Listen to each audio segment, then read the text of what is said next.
Hello, I'm Larry Formato. Welcome to Connected. I'm here today with my buddy Willie Fats. What's going on, Willie? Okay, you pumping those muscles again here, or what? Yeah, I'm excited. You are? Today. Yeah, Yes, okay. So yes. listen, folks, we are starting a new series here with Connected, and it's called 13 Facts You Don't Know About American Gangsters. And we are going to start off our show today with Al Capone. We're going to talk about Al Capone and his life and some of the weird, crazy things about his life that, maybe you know, maybe you don't know, but we're going to talk about it anyway. So, when people think about Capone, they think about a guy that, always chomping on a cigar. And, back then, some of the people, they kind of loved him. They thought he was a pretty cool guy because he did a lot of cool things for the people. Right. So that he was like a modern day Robin Hood back then. I wonder if he was like one of the original gangsters. You think? Or do you think there was actually people before him that were... I would say he was, one of the original gangsters for sure. He got the title Public Enemy Number One. Government gave him that title. And Wow. Yeah, so I mean... I guess when you're doing prostitution, racketeering, and, everything underneath the sun, even gambling, I guess, yeah. That would do it for sure. Yeah. And that's exactly what was going on, So he had a lot of that crap going on. He was an immigrant. His folks came over from Naples. Oh, wow. Okay. That's where I'm from. So he was a Napolitan. Mm-hmm. And his father was kind of like a successful guy, and so they grew up with, respect in the neighborhood. It was like a professional. So here's a guy that, went on to be a gangster, but could have went on to be, anything. Right. But he got in trouble in school. He got expelled, actually, when he was 14 years old. You would think that someone like him, he would have came up with a troubled family, broken home, this, that. But to understand that he comes from a good family, Yeah. it's kind of shocking, Yeah. So that's exactly what happened. So he came from a good family, but he went south. He took that left turn. Right. Something happened. Yeah, he punched his teacher. That's what happened when he was 14 and he got thrown out of school. Yeah, and So- most people who don't graduate turn to the streets. And so he got a job in a club as a bouncer. Mm-hmm. So, which was, at the time, I guess, Was the thing to do, right? was the thing to do. And it was when he was at that club, Willie, when he was in that club, he got the name Scarface. Because there was a guy that came into the club one night with his sister, and the guy's name was Frank Galluccio, I think. Frank Galluccio. Galluccio. Glove. Frank Galluccio. Oh, wow. Yeah, Frank Galluccio. And Frank came in one night with his sister, and Capone, wanted to hit on her. Well, he did hit on her. Yeah. And, Galluccio wasn't very happy about that. I wouldn't think so. Yeah, so the way the story goes is, when they were getting ready to leave, Capone shouted out to this girl. Her name was Lena. He shouted out to her and he said, "Hey, you got a really nice ass. And I really mean you do." So Frank Galluccio didn't like that at all, but Capone was a lot bigger than him. So he pulled out a knife and started slashing him. Oh, wow. And, Capone wound up with 80 freaking stitches from that whole thing. And that would be why he had the scars on his face. And From the 80 stitches. And, of course, got the name Scarface. And now we have the name Scarface. So that's, another kind of interesting fact, right? Yeah. How he got the name Scarface. Right. One of the things I like about Al Capone is that he was really cool, and he was known to be a really cool dresser. He spent a ton of money on silk suits. Yeah. And one of the things he did is he bought himself a Cadillac. Man. And this Cadillac, it was a two-tone Cadillac, but it was a 1928 Cadillac. And it wasn't just any Cadillac. No. This Cadillac had bulletproof glass, and it had armor all the way around it. 3,000 tons of armor. 3,000 tons of armor. And, Capone joked that he couldn't have his suits ruined by any bullets, so he had to have a car to protect himself. Right, but if I remember the story correctly, didn't he also have holes put in so that he could shoot back if he was getting attacked? He had holes put in the frame of the car and on the sides of the car so that his guys could put their machine gun barrels through the holes and shoot back at these people. Right. So that was kind of crazy, and Capone, got to wear his beautiful suits and not have to worry. And back then, he was paying, Willie, he paid $500 a pop for his suits.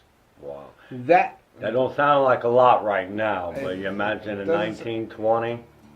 That's equivalent to about $6,500 a suit, folks. Yeah. That's what it comes down to. About $6,500 a suit. That's crazy. Yeah. So and because he wore all those nice suits, he had different nicknames.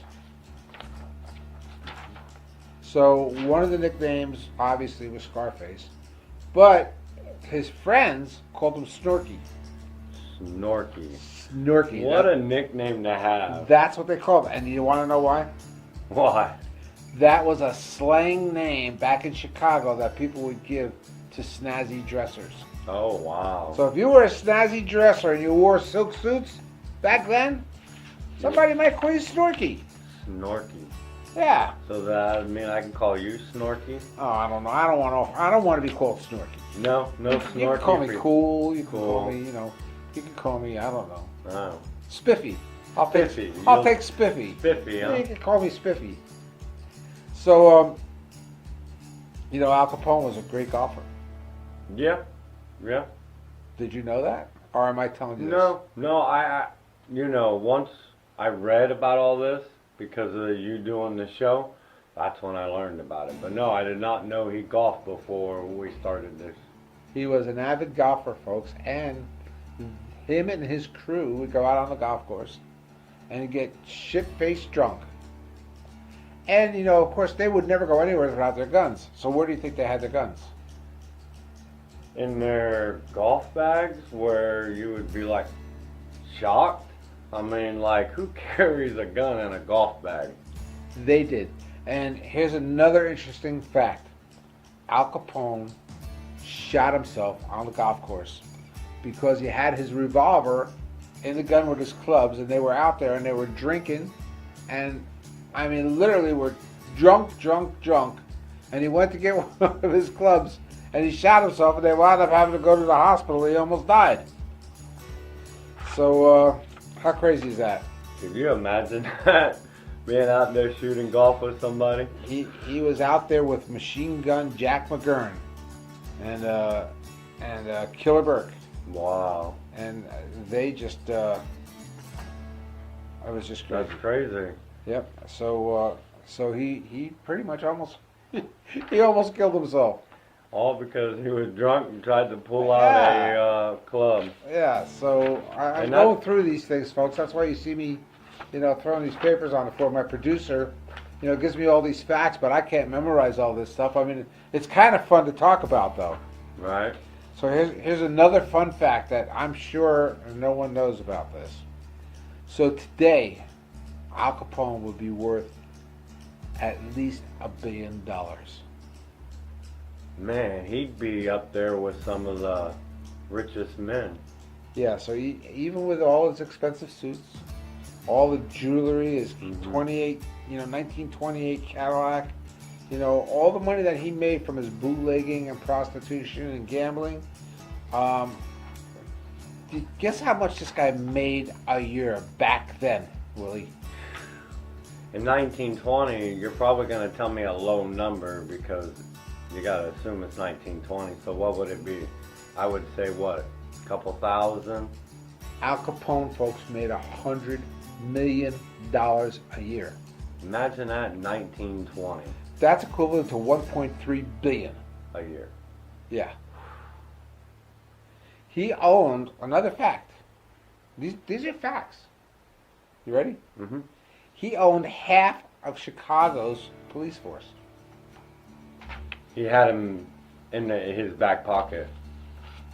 Yeah. I guess when you're doing that much dirtiness and bootlegging. Now I'm assuming bootlegging would mean he was running shine, right? Yeah. Yeah. That's what it is. So, you know, they also had another name for him. It was called Big Fella. Big fella. He was a big fella. I could see that. Yeah. And, you know, he would just kill anyone that got in his way. I mean, he was ruthless. Yeah. I could see that too, because back then, I mean, today we have all this technology. If I kill someone today, I'm free. But back then in 1920, you could probably kill somebody and it just go on unsaid. Well, I mean, when you got half of the police force on your payroll. Yeah, exactly. I mean, he spent millions of dollars per year making sure he always had plenty of the right people on his side. I bet he had attorneys. I bet he had. He probably went up the food chain. I wouldn't doubt it. Well, I mean, he had policemen, he had judges, he had them all in his pocket. Oh, yeah. Millions of dollars a year back then. Think about it. I mean, just think about that for a second. Yeah. Man, that's crazy. Yeah, so here's another crazy thing. When Al Capone was 18 years old, he contracted syphilis. Yep. And, you know, folks, he never had it treated. No. Ever. And so, His mind went to garbage. eventually, yeah. Yeah. Yep. Matter of fact, didn't they say a couple years before he was, finally passed on that his mind was like a 7-year-old. Yeah, right before his death, by the 1940s, Yeah. Al Capone's mind had deteriorated so much he had the mind of a 7-year-old kid. Yeah. So he probably was in what would you say, his early 50s when he passed away? No, he was 30-something. Well, when was he born? 1890? Yeah, so 1940, yeah, so he was 40 years old. Like 43, something. Yeah. I'll find out. We'll get to that point. Thanks for asking me a fucking question that I don't know the answer to.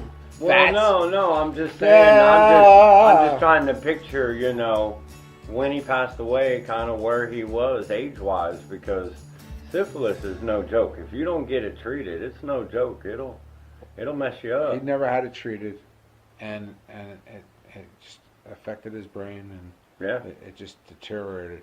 Here's another fact. Al Capone had a brother, Mm-hmm.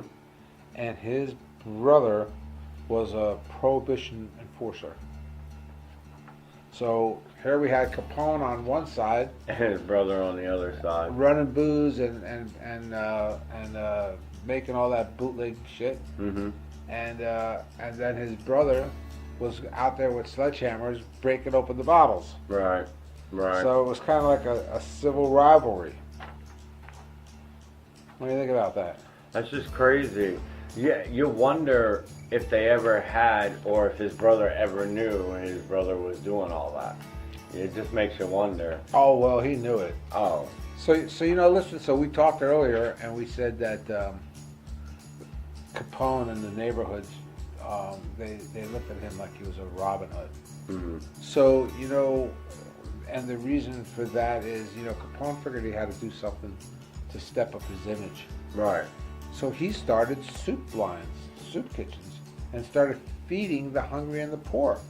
Do you think it was like a front, or do you think he was honestly, genuinely not only doing was that? he honestly, genuinely doing that, he actually worked these soup kitchens Oh, wow. himself. And he just became a true man of the people, and he practiced philanthropy. Oh, wow. Yeah.